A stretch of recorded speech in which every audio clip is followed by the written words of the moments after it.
Bonjour. Bonjour. Nous sommes dans quelle localité ici? Nous sommes à Doré, plus précisément Nano Doré, canton de Tang et chose de Nano, préfecture de Tanguaré. Je constate que vous êtes en train de faire des travaux d'aménagement sur votre piste.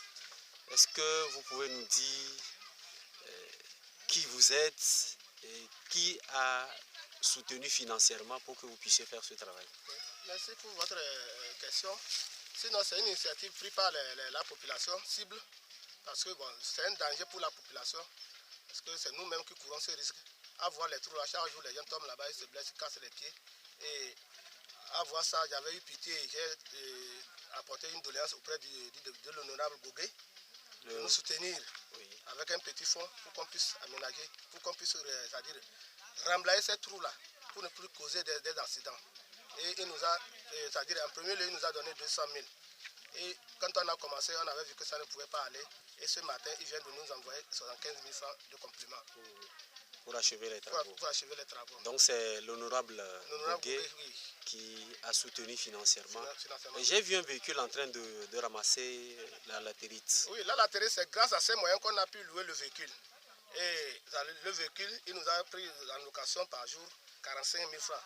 Ceux qui chargent le grazier et la latérite, ils prennent 1000 francs par voyage. Hier, par hasard, on a chargé toute la journée, ils ont pris 15 000. Et ceux qui sont partis prendre aussi les cailloux, on les a donné 4 500 francs par voyage. On a fait 4 voyages de cailloux. Et vous êtes sûr qu'après ces travaux, vous allez pouvoir circuler tranquillement? En tout cas, même à voir aujourd'hui, les gens vont comme sur le goudron. Toi-même, tu en as vu déjà. Les gens filent en désordre maintenant. Ok, et quel mot vous avez à l'endroit du député qui a bien voulu mettre les moyens à votre disposition? Ce n'est pas la première fois qu'il a contribué. Ça fait la 3e fois. Chaque fois qu'on demande, il nous appuie. Chaque fois qu'on demande, il nous appuie. Donc c'est la 3e fois que Dieu lui loue. Et si chaque député, dans chaque localité, pouvait faire comme ça pouvait quand même nous aider.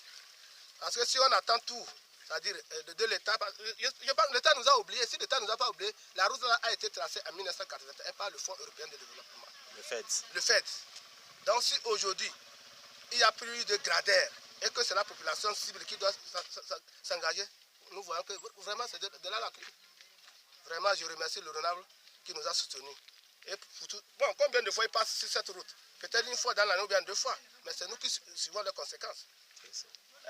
Les gens attendent le temps de la campagne pour venir chanter, dire de n'importe quoi. L'essentiel, ils ne font pas l'essentiel.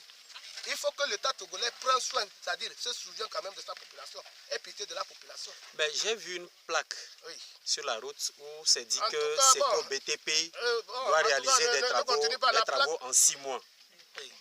Est-ce que j'ai vu quelques travaux qui ont démarré, mais j'ai comme l'impression que ces travaux se sont arrêtés parce qu'il n'y a plus d'engins sur la route. Est-ce que vous pouvez nous dire quand est-ce que ces travaux ont commencé, quand est-ce que ça s'est arrêté? C'est dans le mois de mai que moi j'avais vu un gradeur en train de gratter la route, maintenant Nano Tampielim. Oui. Il s'est arrêté au marché de Tampielim et c'est fini jusqu'aujourd'hui.